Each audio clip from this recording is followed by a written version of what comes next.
Chrissy. Happy Easter. Welcome to another Friday. And it's been another week that I've never ever survived before. And I'm just happy that we did. And I can tell you that it's been a whole week full of firsts, what the hex, what nows, all the things, and making up a whole bunch of stories in between. So what I wanted to say is thank you to Diane for reminding me this week that I need to breathe. Because what I think, so here's what I think. It didn't look like it felt like this. So I feel like I've spent my whole life getting ready for this week somehow. That when we took mom to the TCU, the transitional care unit, to get her stronger, I thought somehow I was prepared. I had expectations. I thought I knew what I was walking into, all kinds of things. And quite frankly, none of it turned out like I thought it was going to. And I didn't factor in that this whole caregiver, my mom, this is my mom, that whole factor that comes in with that, right? So it's been kind of a crazy week because I can't really tell what path we're on. Mom is definitely getting stronger, but there's things that are still not back to where they are, and rightfully so. She was really sick, and so it's been a kind of crazy week. So I just wanted to tell you about it because I've been going through all these emotions, and I don't think I'm the only one that goes through these emotions. And so I thought I'd just talk about it because nobody ever talks about it. Now, remember, you have your emotional brain and your logical brain, right? And remember, your logical brain is secondary to anything else. It's really your feeling brain, your emotional brain that's going to take every single hit. And when we're in situations like this, the hits are like more like gut punches, I want to say, for lack of a better way of saying it. And when that happens, what I've noticed is that the emotional roller coaster you can take yourself on is quite interesting, because what's coming out of your mouth and what's going on in your heart are way two different things. And to get those things to match up is really quite something. So I always used to talk about, when I work with caregivers, how there's a certain level of guilt and a certain level of failure when you have to take somebody from their home, and put them, or they have to go to a TCU. I hate the word put them because that's super not the way it is. Anyway, when they have to transition from home to a rehab facility. And so back to rehab facility, it's not a nursing home, it's not final resting area. It is get you stronger to get back home. And that was the conversation with mom, right? Like, what is going to be the optimal way to get you home? And so that was the conversation we had. And my logical brain, when I'm in front of mom, is spot on. Usually I take great internal control and make sure that I'm setting the pace, that I'm the one that, if I'm not okay with it, she's not going to be okay with it. We've talked about this before. I'm her person, and so she looks to me to say this is okay or this is not okay. And so when I'm in front of mom and I'm supporting mom, I'm in that mode. But when I'm away from mom, I'm like, oh my God, are we doing the right thing? Is this the right thing to do? And I think it is, but here's the problem. They're never going to take care of mom like I would take care of mom. And they're not going to pay attention to mom like I pay attention to mom. And they're not going to do a whole bunch of things. So my experience going to the TCU on Friday was, wow, not what I expected. They told us where our room is when we walked in, and we went to the room, which was, great. The room's great. And I'll just come back to, just because I have a wonderful fireplace and a wonderful place, looking doesn't mean that you got fireplace kind of care, but they're good. I'm not saying that they're not good. I'm just saying that if you walk in setting your expectations on the decor, you're probably going to get pretty disappointed on a few thousand levels. So I'm just putting that out there. So it's really not about what it looks like as much as it is about who sees you. I figured that out.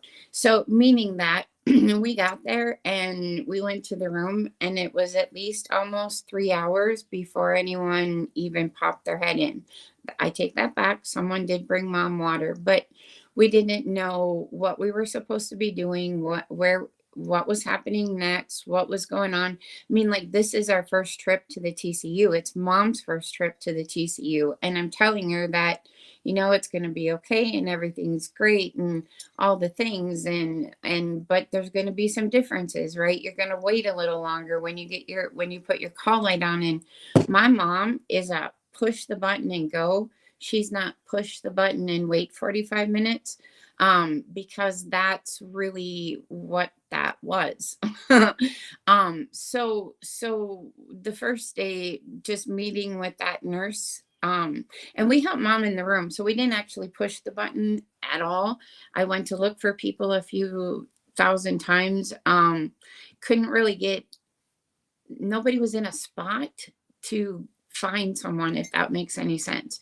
So I later determined that there was 4 admissions that day, but to come into a facility and go to the room and not have any kind of human interaction for a long time is not cool. There's no connection there.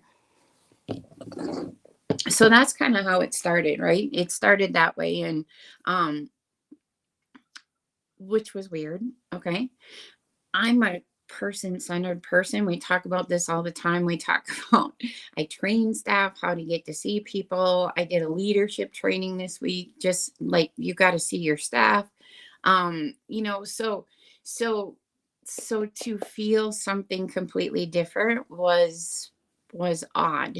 So when the person came in and finally started what I thought to be the admission, where you sign all the papers and do all the things, yeah, that didn't happen. She was a nurse, and definitely started the process for sure, but it wasn't the process in which they figured out, mom's a runner, mom's going to get up and go, but that doesn't mean she should, right? And she's super weak, so if she can get up, because she's going to try, she's going to take off without everyone. And so that has been like the biggest battle. And yesterday she got clearance to just roam about her room by herself. I'm not sure if that makes me feel better or if that just makes them less liable. I don't know. But any hoosers, my point is that when I'm away from mom, the conversation in my head is, well, if they're not going to help her anyway, why don't I just bring her home? Why don't we just bring her home? Why don't we just bring her home? And the reality is that if she was home, she wouldn't be getting dressed. She wouldn't be trying to get up herself. You know what I mean? I mean, she would be trying to get up herself, but I'm just saying, like, it affords her a lot of opportunity. So the Friday before we went to the hospital, the physical therapist came and he says, well, Diane, are you working on your exercises? And she goes, oh, I've been busy. And I'm like, busy doing what? Right? Like, and I'm reminding her and I'm telling her to do them and she's not listening, and I'm just blah, blah, blah. So it makes her get stronger, right? They make her get up. They take her for therapy. They kick her ass. They make her go up and down on the chair like 10 times. It's funny. And she's sweating and she's tired, and that's great. Because that's what she wouldn't do at home. And that's my point.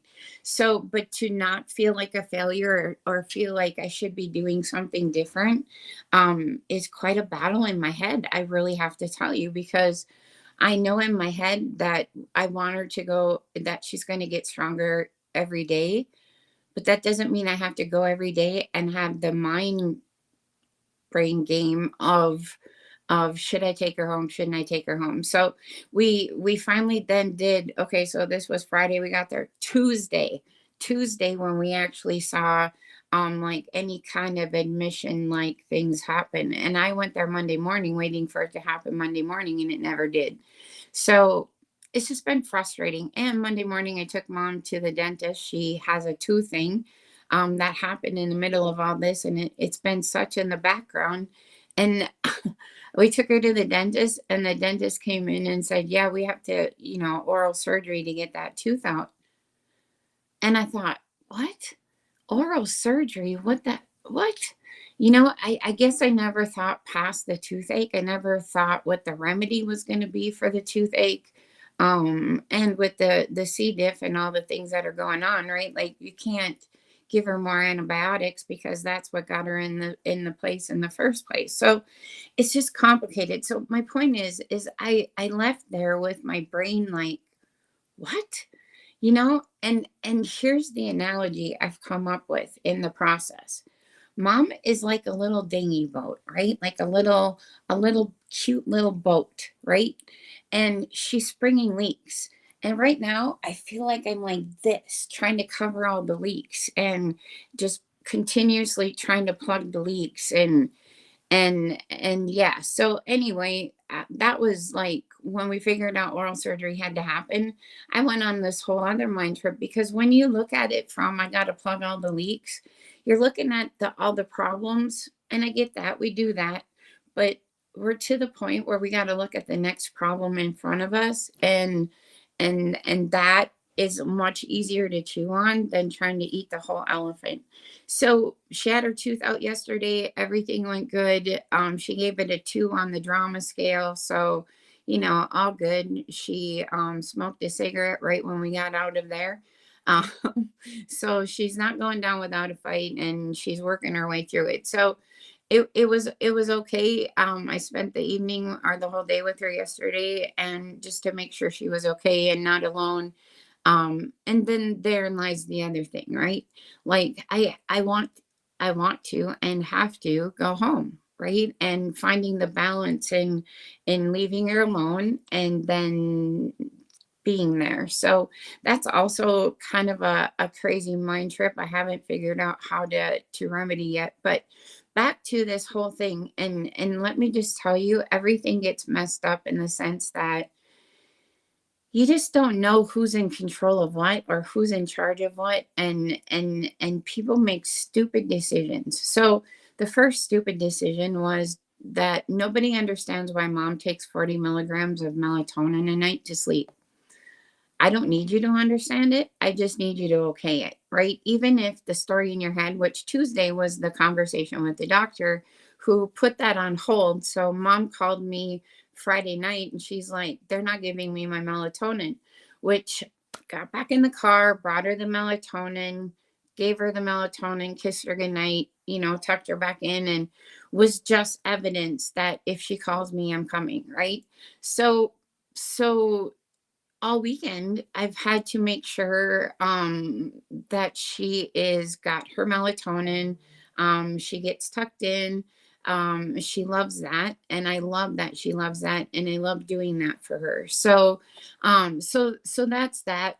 But I had to fight the doctor. I literally had to say, look, I don't care if you think there's a placebo effect. I don't think we're in a situation right now that we're going to change any part of any recipe that makes her sleep, for shit's sake. You know what I'm saying?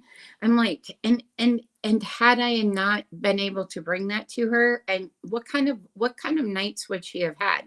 Nobody's checking on her. They're not answering her call light. She's getting out of bed. She's roaming around. She's pissed off. She's agitated, and she's tired. Really? Like that made sense to you somehow? Hoy. So anyway, I said I don't need I don't need your approval right now. I just need I don't need your blessing. I just need you to just make it happen. Like, are you fucking kidding me? And she shouldn't even have any skin in that game anyway, because it's over the counter, for crying out loud. Whatever. Anyway, the other thing I asked to have happen was that she gets Tylenol 3 times a day, scheduled. Don't ask her, just give it to her. And that's because we know that she fell and her arm is sore and it hurts her. Except for when you ask her if she's in pain, she will not give you a pain number. She will like, no, I'm not really in pain.